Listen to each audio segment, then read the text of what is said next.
Bonjour à tous et bienvenue dans Smart Space, votre rendez-vous hebdomadaire dédié au secteur spatial. Et aujourd'hui, direction l'ISS, la Station Spatiale Internationale en orbite autour de la Terre est un véritable laboratoire scientifique. Alors on va en parler aujourd'hui avec nos invités. En plateau, Étienne Parizeau, professeur à l'Université de Paris au laboratoire Astroparticules et Cosmologie. Et vous menez actuellement, vous coordonnez même une expérience dans l'ISS. On va y revenir tout à l'heure, une expérience dans le cadre d'une collaboration scientifique internationale. Bienvenue sur le plateau. Bonjour. Alors avec nous également, mais depuis Toulouse, Rémi Canton, responsable du CADMOS et de la mission Alpha au sein du CNES. C'est vous qui coordonnez les recherches scientifiques qui sont menées dans l'ISS, la Station Spatiale Internationale, pour le compte du CNES. Bienvenue avec nous sur le plateau de Smart Space. Bonjour à tous. Alors pourquoi on effectue dans l'espace des expériences scientifiques ? Alors en fait, ce qu'on cherche dans l'espace, c'est pas tant l'espace en tant que tel, c'est de se retrouver en situation d'impesanteur. Nous, on parle de micro-pesanteur. Et donc la communauté scientifique a besoin d'observer l'inobservable. Et observer l'inobservable, c'est-à-dire justement les forces de gravité sur Terre, masquent des phénomènes physiques parce qu'ils sont mélangés à plein de phénomènes comme la convection thermique, la sédimentation, la poussée d'Archimède. Et donc si on veut observer des phénomènes physiques, chimiques, biologiques, physiologiques, débarrasser en quelque sorte de ces forces extérieures, des effets de la pesanteur plus loin, on a besoin d'utiliser ce laboratoire formidable qu'est la Station Spatiale Internationale pour des durées de phénomènes un peu longs. On a des moyens intermédiaires comme les vols paraboliques qui nous offrent des moments d'apesanteur de 22 secondes. Oui, comme les vols 0G, c'est ça ? Mais si on veut observer quelque chose de plus long, sur le plus long terme, voilà, c'est dans la station qu'il faut aller. Et en même temps, on verra sûrement un petit peu après, c'est aussi pour préparer l'exploration. Oui, effectivement. Alors de votre côté, Étienne Parizeau, vous êtes partenaire d'une expérience dans l'ISS autour des particules qui s'appelle GEM-ESO. Qu'est-ce que vous cherchez précisément ? Alors, on cherche à comprendre l'origine de rayons cosmiques, en particulier des rayons cosmiques d'ultra haute énergie, on les appelle comme ça, parce qu'ils ont une énergie absolument colossale.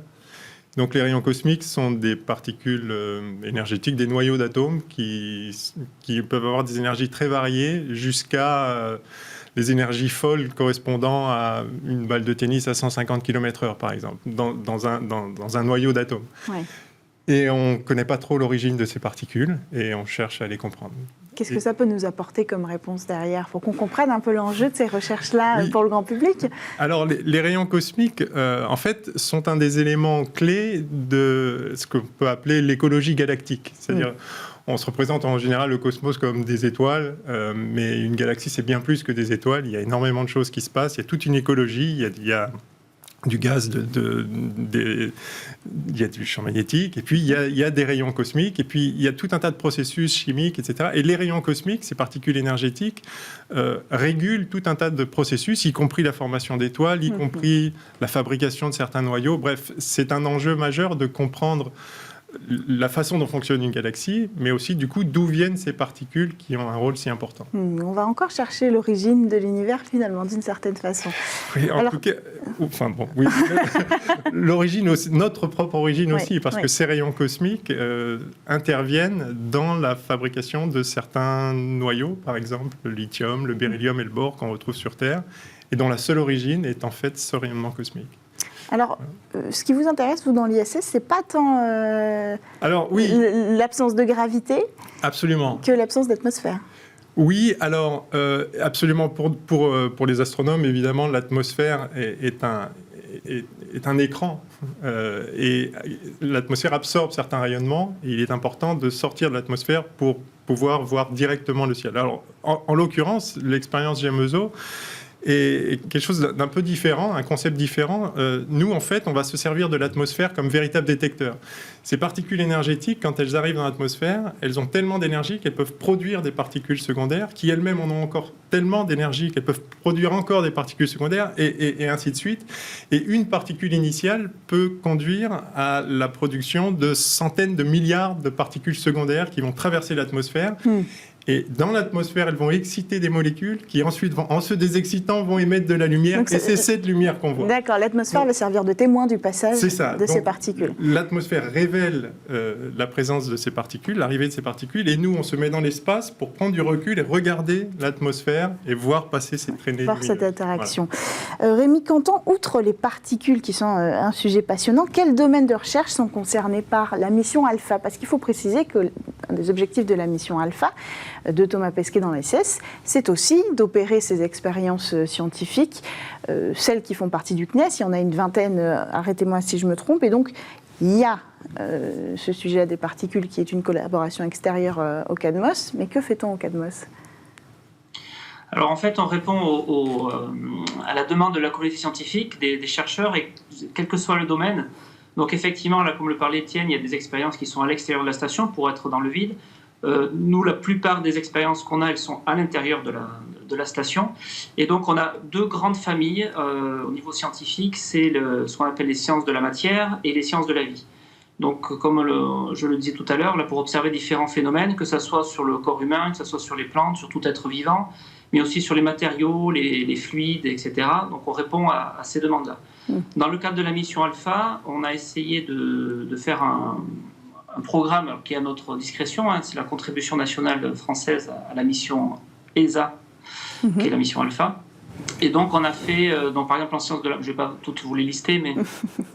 au niveau sciences de la matière, on a travaillé sur ce qu'on appelle une pince acoustique, c'est-à-dire être capable de faire léviter des petits objets et de les maintenir à distance sans contact. Alors justement, on n'a pas à lutter contre les effets de la gravité, c'est plus facile qu'à faire sur Terre, donc on peut déplacer des petits objets un petit peu plus lourds. Mais oui, on a toutes ces images en tête, des astronautes qui flottent et qui s'amusent avec des objets, des bulles d'eau. Ils ne sont jamais très stables. Ils ne sont jamais très stables, effectivement. Ouais. Voilà. Et donc si on veut étudier par exemple le phénomène d'évaporation, pour l'instant, une goutte, on est obligé de la poser sur un support. Et donc, il y a des forces de contact et il y a des choses qui vont perturber les choses. Donc, si on peut isoler une sphère d'eau, de quoi que ce soit, et d'étudier uniquement le phénomène d'évaporation, d'un point de vue vraiment physique du terme, ça peut être un outil. Ça peut être également un outil pour déplacer des échantillons sanguins, par exemple, qu'on ne veut pas souiller, ou des échantillons dont on veut se protéger. Il y a pas mal d'applications médicales envisagées, comme être capable d'expulser des calculs rénaux ou faire de la livraison ciblée de médicaments, de particules nanomédicamenteuses, nanoparticules médicamenteuses, à l'intérieur de cellules. Voilà, donc ça c'est la partie un petit peu sciences de la matière. En sciences de la vie, de manière générale, on étudie le sommeil également, voir si l'effet du confinement et de l'environnement particulier qui est l'impesanteur, ça c'est plus objectif longue durée, bien au-delà des 6 mois de la mission de la station, voir si les cycles du sommeil sont affectés, la qualité du sommeil, les durées d'endormissement, ce genre de choses. Là, on voit, alors je ne sais pas si c'est, alors c'est peut-être le dosimètre Lumina, ça ressemble, non, c'est un laptop, bon, ça ressemble un petit peu à ça. On étudie aussi les radiations, enfin la mesure des radiations. On a une rupture technologique là pour mesurer les radiations à base de fibres optiques. Ça aussi, c'est dans le cadre de l'exploration. Il va falloir s'en protéger. On parlait de sortir l'atmosphère, mais on va bientôt sortir aussi de la magnétosphère terrestre. Et là, on sera plus protégé des radiations. Le bouclier magnétique de la Terre nous en protège. Donc, pour s'en protéger, il va falloir être capable de bien les mesurer et que ces mesures-là soient robustes. Donc, c'est ce que va nous permettre notre dosimètre. Et on comprend que c'est donc Thomas Pesquet. On comprend donc que c'est Thomas Pesquet qui fait ces expériences, qui les opère pour vous depuis l'espace. Il les opère. Alors, c'est 12 nouvelles expériences qu'on injecte, entre guillemets, dans la station. Mais je tiens à rappeler que la science est longue, c'est l'éloge de la patience et de la répétition. Donc c'est le premier sujet ou le premier opérateur, suivant qu'il soit cobaye ou opérateur. Et ces expériences, pour celle-là, elles commencent avec lui, mais elles ne termineront pas avec lui. Et pour toutes les autres expériences, parce qu'il en fait à peu près une centaine, un petit peu plus, elles ont commencé bien avant lui et elles finiront bien après lui. Voilà. Je voulais juste profiter de l'image qu'on voyait à l'écran. Là, on utilise beaucoup la réalité virtuelle. On le voyait avec un casque de réalité virtuelle. Pour ce qui est neurosciences, parce que le fonctionnement du cerveau est assez fascinant déjà au sol. Et de voir comment il s'adapte dans cet environnement où on sent plus son propre poids, on sent plus vraiment le poids de ses membres. Donc ça affecte tout ce qui est dextérité, ce genre de choses. Et donc, comme ils ont des tâches robotiques à faire, soit pour manipuler le bras robotique à l'extérieur, pour arrimer des différents modules, ou peut-être plus tard, il faudra piloter un rover depuis une orbite lunaire, piloter un rover lui-même posé sur la Lune. Donc, étudier les mécanismes de contrôle que met le cerveau, que met en place le cerveau en termes de coordination main-œil, où est-ce qu'on va chercher l'information, dans quel repère on se repère le mieux, justement, et mettre en place ces postes de pilotage, tout en apprenant aussi d'un point de vue scientifique un peu comment s'adapte le cerveau au cours d'une mission et comment il se remet aussi après la mission. Alors comment elles ruissellent toutes ces expériences sur le monde scientifique? Étienne Parizeau, pour ce qui est de votre secteur. Le fait de développer des expériences pour le spatial impose des contraintes très fortes, en fait. D'abord parce que on n'a pas accès à une prise de courant. Alors dans l'ISS, c'est un peu différent et c'est un des atouts de l'ISS, c'est que chaque expérience peut bénéficier des panneaux solaires de l'ISS. Oui. Mais aller dans l'espace, ça impose tout un tas de contraintes, y compris de miniaturisation, de poids. Et aussi de résistance aux rayons cosmiques, justement, qui viennent perturber l'électronique, etc. Donc, ça nous force à faire des innovations technologiques qui, ensuite, évidemment, ont des retombées pour l'ensemble de la technologie. De la Terre. Oui. Bon, il y a l'aspect physique fondamental, compréhension du cosmos. Donc, forcément, quand on comprend mieux les choses, on arrive à mieux... disons... Il y a un aspect aussi philosophique, en fait, dans cette recherche-là. Bien sûr. Indéniable. Ce qui nous pousse, nous, particulièrement en astrophysique ou en physique des particules, c'est de comprendre le cosmos et de comprendre la réalité physique. Donc, c'est un enjeu de connaissance. Mais sur votre question relative à la technologie et aux retombées, c'est évident que il y a des retombées technologiques de la connaissance acquise, mais il y a des retombées technologiques des efforts qu'on fait pour aller chercher la connaissance. C'est un double gain, finalement. Rémi Contant, vous voulez réagir là-dessus ? Avec Étienne, avec le titre que vous mettez dessous, accélérateur scientifique, puisque nous, on ne raisonne pas forcément, enfin, en tous les cas, pas toujours en termes d'application, c'est vraiment en termes de connaissance, de faire un pas de plus à la science pour comprendre, observer, comprendre, modéliser derrière. Et donc, ça va ruisseler derrière, mais avec une constante de temps assez lente, finalement, parce que donc, par exemple, si on parle de la physiologie, on va essayer d'observer sur plusieurs sujets, donc ça va durer longtemps, puisqu'ils sont quand même que 6 ou 7 à bord, donc pour accéder à une valeur statistique, il faut quand même plusieurs opérateurs.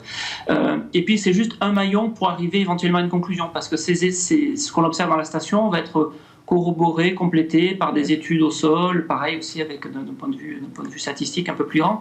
Et donc, on est un maillon de la chaîne, important, on pense, mais quelque part comme maillon de la chaîne, et le temps que ça se décline en traitement médical, une contre-mesure, etc., ça peut prendre du temps, et nous, on n'est déjà plus vraiment dans la boucle. Quelque chose qui est souvent intéressant, et c'est pour ça que je reprends souvent l'expression accélérateur de science, c'est que des fois, c'est un besoin station, et qui, en fait, aurait pu être un besoin terrestre, mais personne ne s'est bougé vraiment pour le faire, et donc le besoin station, il est un peu plus urgent. Quand vous dites besoin station, c'est un besoin qui naît de la station spatiale, qui naît dans l'ISS.